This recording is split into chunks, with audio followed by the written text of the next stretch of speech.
if you're watching this, I need you to answer something honestly. Have you ever made a joke so bold, so arrogant, that the universe decided to punish you for it? Because that's exactly what happened to me. My name is Aram Malik, 22 years old, final year business student, self-proclaimed king of dares in my friend circle.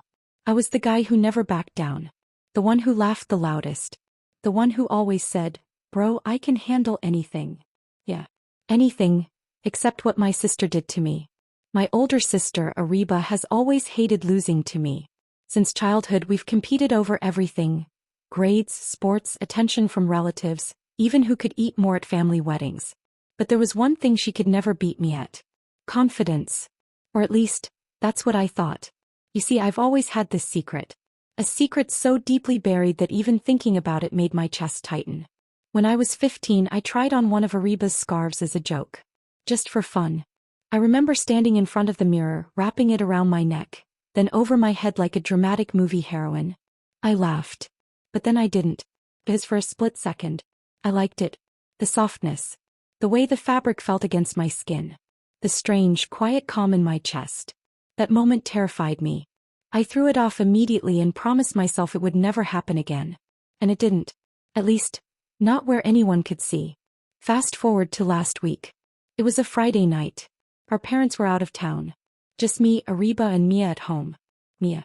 My girlfriend of 2 years. If you think sisters are scary, try dating while having a sister who lives to embarrass you. Mia is everything I'm not. Calm, observant, sharp.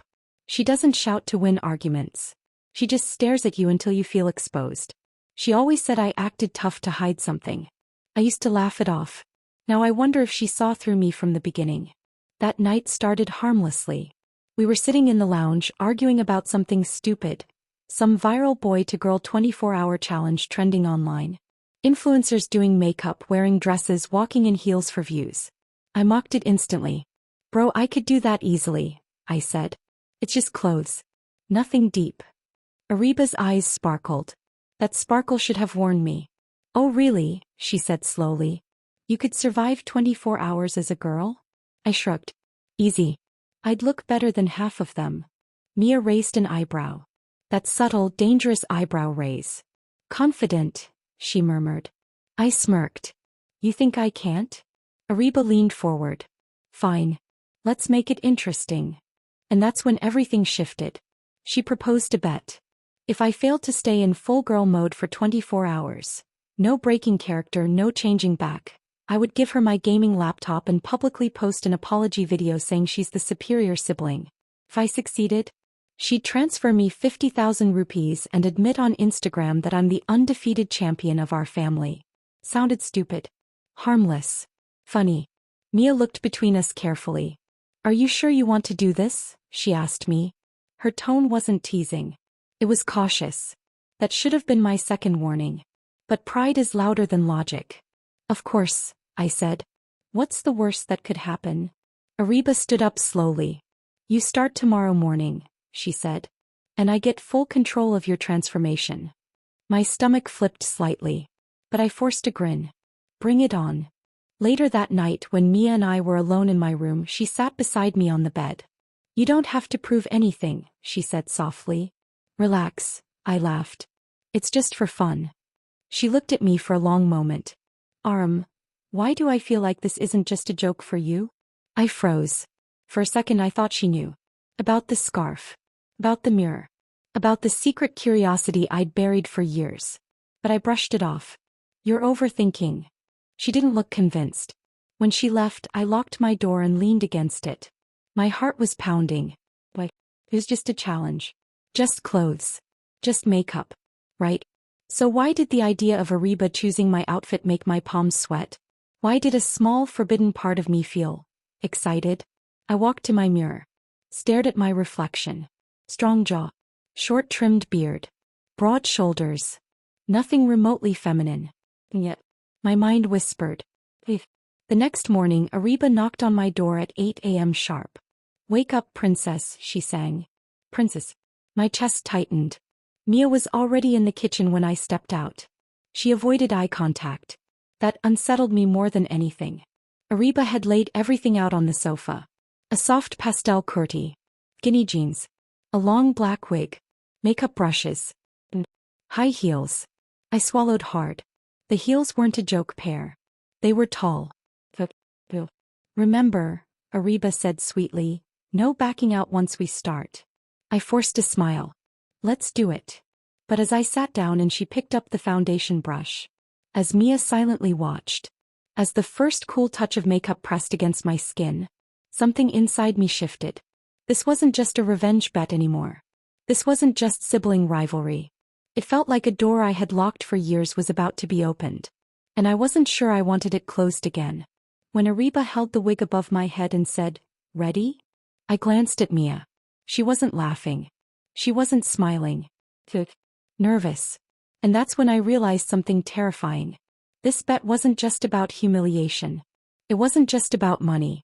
It was about exposure. Because if I liked this, if I felt even a little too comfortable, then what would that say about me? And what would Mia do when she realized the truth? Ariba lowered the wig onto my head. The hair brushed my shoulders. The mirror reflected someone I barely recognized. And for the first time in my life, I didn't know if I wanted to win. If you were in my place, would you have stopped right there? Or would you have let the transformation begin? Because what happened next wasn't part of the bet. And it definitely wasn't part of the plan. The wig settled on my head like it belonged there. That was the first thing that scared me. Ariba adjusted the lace near my forehead with careful fingers, then stepped back and tilted her head like an artist inspecting her work. "Don't move," she said. "You'll ruin the blend." The blend. I had never in my life been concerned about blending anything on my face except sunscreen. Mia stood near the kitchen counter, arms crossed, watching silently. Not laughing. Not teasing. Just watching. That made everything 10 times more intense. Ariba worked slowly. Foundation. Concealer. Contour. When she brushed something soft across my cheekbones, I flinched. "Relax," she whispered. "You'll mess up your eyeliner." My eyeliner. Hearing those words applied to me made my stomach twist in a way I couldn't describe. Was it embarrassment? Or anticipation? I couldn't tell anymore. When she finally turned the mirror toward me fully, I forgot how to breathe. The beard shadow was gone. My eyebrows were shaped and darker. My lips looked softer, slightly glossy. The wig framed my face perfectly. For a split second I didn't see Aram. Her.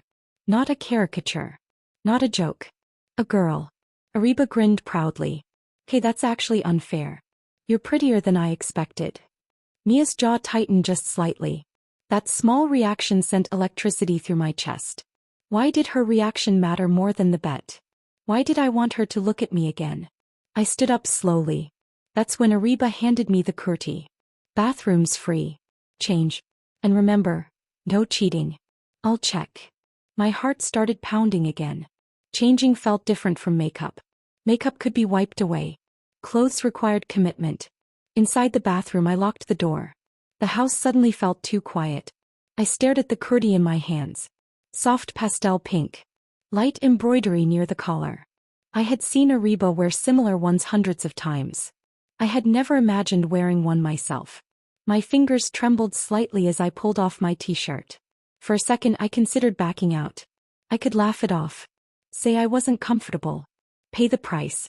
But pride whispered, "Don't lose." And something else whispered louder. "You want to know how it feels?" I slipped the curti over my head. The fabric fell against my torso, cool and weightless. It hugged differently than any shirt I'd ever worn. It didn't cling to my shoulders the way masculine clothes did. It draped. It flowed. I ran my hand down the side unconsciously. My pulse quickened. This wasn't humiliation. It was sensory. I put on the skinny jeans next. Tight. Restrictive. My legs looked slimmer. My silhouette changed. I stared at myself again. The image in the mirror looked back with wide eyes. "Who are you?" Before I could answer, a knock hit the door. "Princess." Ariba's voice sang. "Heels time." The clothes were a test. The heels were the punishment. They were black. Thin. At least 3 inches. I had made fun of girls who struggled to walk in these. Now I understood why. The moment I slid my foot inside, my balance shifted violently. My calves tensed. My posture changed automatically. My back straightened. My hips angled. It wasn't conscious. My body adjusted on its own. That scared me more than anything. I opened the door. The first step into the hallway felt like walking on a moving platform. Mia inhaled sharply. Ariba clapped her hands in delight. Oh, my God. I froze. What? I demanded. You don't even look like you're forcing it, she said slowly. Stand still. She circled me like I was a mannequin in a store window. Mia's eyes traced me from head to toe. There was no laughter. Only something unreadable. You okay? She asked quietly. The softness in her voice hit me harder than any joke would have. Yeah, I said. But it came out softer than I intended. Higher. Ariba's eyes widened. Wait, say that again. I said yeah. Silence. She burst out laughing. Your voice automatically softened. Heat rushed to my face. I didn't do that on purpose. Mia didn't laugh. She stepped closer. Walk, she said. What? Walk across the room. My heart pounded. I took one step. Wobbled. Corrected. Then another. Each movement forced me to focus on balance, posture, control. Slowly. I stopped wobbling. My hips swayed slightly. Naturally. I wasn't exaggerating. I wasn't performing. This happened. Ariba's grin slowly faded into something more thoughtful. This might not be as funny as I thought. By hour 3 things stopped feeling like a joke. Ariba updated the challenge. No staying inside all day, she said casually. That's too easy. My stomach dropped. What do you mean? You're coming with us to the cafe. Public appearance. That's the real test. My heart slammed into my ribs. Public? No. That wasn't part of the original deal. But technically, she had full control. Mia looked at me carefully. You don't have to, she repeated. There was again. That out. That lifeline. But something in me refused to grab it. If I backed out now, was it fear of humiliation? Or fear that I might actually enjoy being seen? I'm fine, I said. Ariba smirked. Good. Because I already posted a story. She turned her phone around. Instagram story. Caption. Little bro trying 24 hours as my sister stay tuned. Thousands of views already. My friends. My classmates. People from university. The air left my lungs. You what? He shrugged. You wanted high stakes. This wasn't just a sibling bet anymore. This was exposure. Reputation. Identity. I turned to Mia. She didn't look amused. She looked concerned. You okay? She asked again. And for the first time, I wasn't sure. Before leaving, I stood alone in my room again. Full outfit. Full makeup. Heels. Wig brushing my shoulders. I faced the mirror. And something shifted deeper this time. I didn't feel like Aram pretending. I felt like Aram discovering. That terrified me. Because if this wasn't just a costume, then what was it? Was I proving confidence? Or uncovering something I'd buried since I was 15? My phone buzzed. Messages flooding in. Bro, what is this skull you lost a bet? Bro, you look kind of good? That last one made my stomach flip. Good. Why did that word send heat through my chest? I shouldn't want validation like this. I shouldn't care. And yet, when Mia entered the room quietly and stood behind me in the mirror's reflection, he whispered, You look different. Not funny. Not ridiculous. Different. Bad different. I asked. She hesitated. I don't know yet. That answer cut deeper than any insult. When we stepped outside, the sun felt too bright. Every step and heels echoed against the pavement. Every passing car felt like it was slowing down. My senses were heightened. Air against my legs. Wig brushing my neck. Fabric shifting with every movement. It wasn't just physical transformation. It was psychological. I was hyper-aware of my body in a way I had never been before. And for the first time, I understood vulnerability. Girls didn't just wear this. They carried it, managed it, balanced it, defended it. By the time we reached the cafe entrance, my hands were slightly shaking. Ariba leaned close and whispered, Still confident, champion? I swallowed.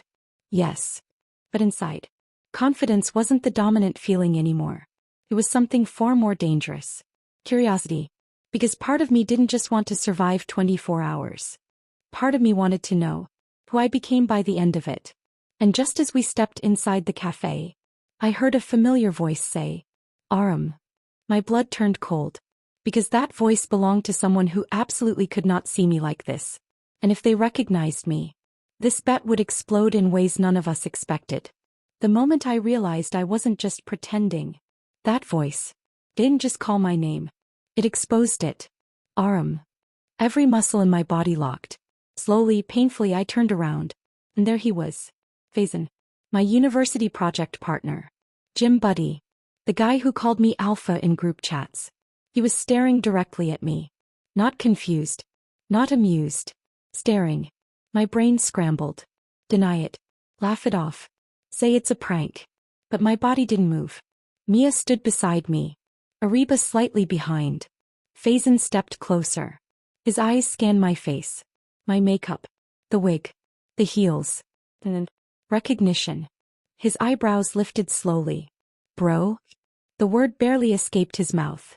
Ariba, traitor that she is, stepped forward cheerfully. Hi. Yes, this is my little brother. 24-hour challenge. She said it like she was announcing a birthday party theme. Faison blinked. Looked at me again. And something changed in his expression. Not laughter. Not mockery. Just recalibration. You look. He paused, searching for a word. I braced myself. Different. That word again. Different. Why was everyone using that word? Mia shifted slightly closer to me. A protective movement. Or possessive. I couldn't tell. Faison's lips twitched. Honestly, if I didn't know it was you, I wouldn't have guessed. That should have humiliated me. Instead, it sent a strange pulse through my chest. Because that meant I was convincing. And the fact that I cared about that realization. That scared me more than getting caught. We sat down. Public. Exposed. People glanced at us occasionally. I felt every stare like a spotlight. My posture stayed straight. My knees angled inward instinctively. When the waiter came, he didn't hesitate. Ma'am, what would you like? Ma'am. The word hit me like electricity. I opened my mouth automatically. I'll have a cappuccino. Soft. Controlled. Slightly higher. The waiter nodded without question. Didn't blink. Didn't double-check. Just accepted it. Something inside me shifted violently. I wasn't being tolerated. I was being perceived. And that realization cracked something open inside my chest. Mia was watching me closely. Too closely. You're comfortable, she said quietly once Faison went to order. It wasn't an accusation. It was an observation. I forced a laugh. It's acting. She leaned in. Is it? Her eyes didn't move away from mine. And for a terrifying second, I didn't know the answer. Just when I thought I could survive this, my phone buzzed. Non-stop. Notifications exploding. Ariba's story had gone viral. Friends screen recorded it.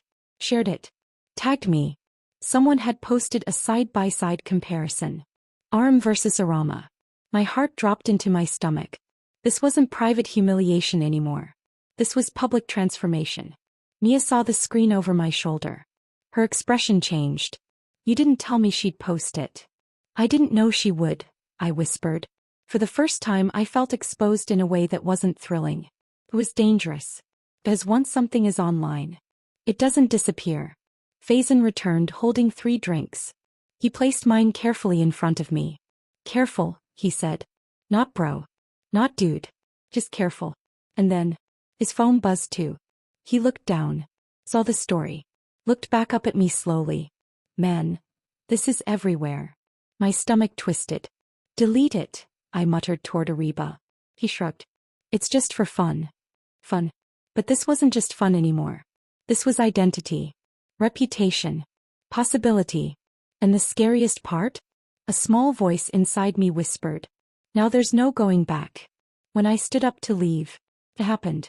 My heel caught in a slight crack on the cafe floor. My ankle twisted. And I stumbled forward. Right into Mia. Her hands grabbed my waist instinctively. Close. Too close. For a second we froze like that. Her fingers pressed against the fabric of my kurti. Our faces inches apart. Her eyes searched mine. Then the wig slipped slightly. Just enough. Just enough to reveal the lace. Faison saw it. His eyes widened. Reality snapped back into place. Bro. There it was again. That reminder. I wasn't fully her. I wasn't fully him. I was somewhere in between. And that in-between space felt terrifying. Mia slowly adjusted the wig back into place. Her touch lingered. "You okay?" she asked softly.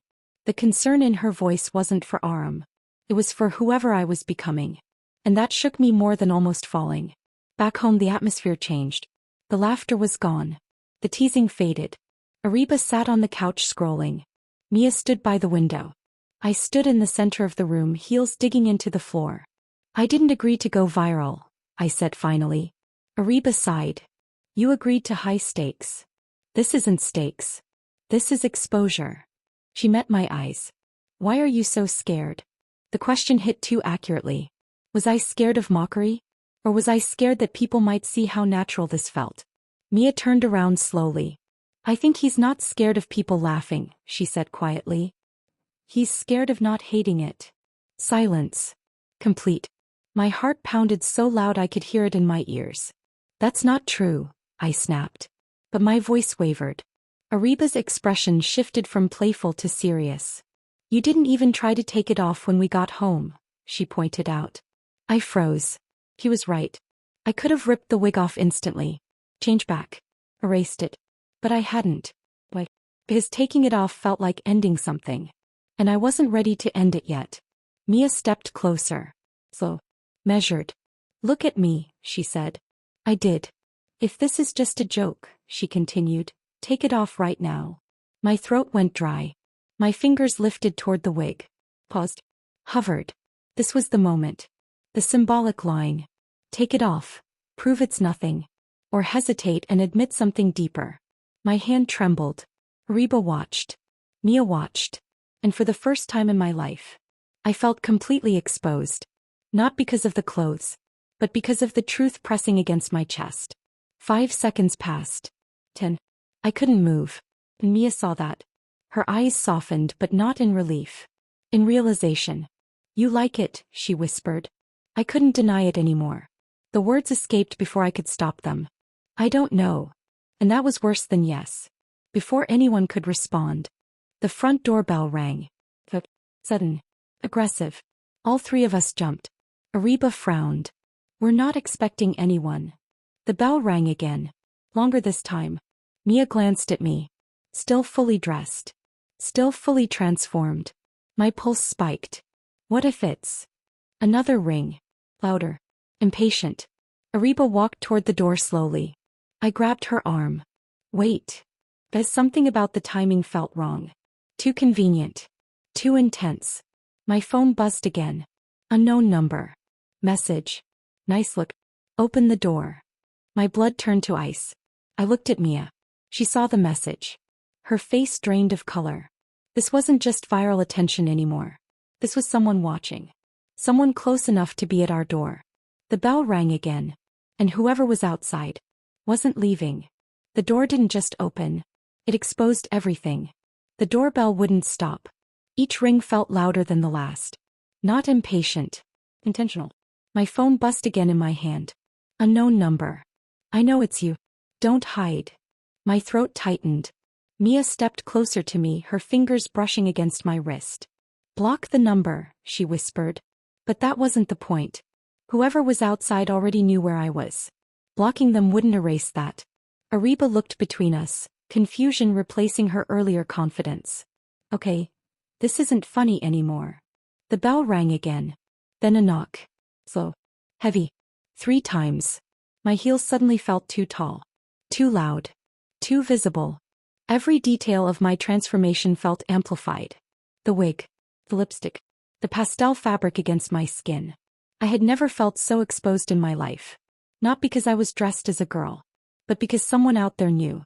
And they were enjoying it. "If it's someone recording," Mia began. My heart jumped. Recording. Of course. If the story went viral locally, someone could have tracked the location tag from the cafe. Someone from university. Someone who wanted content.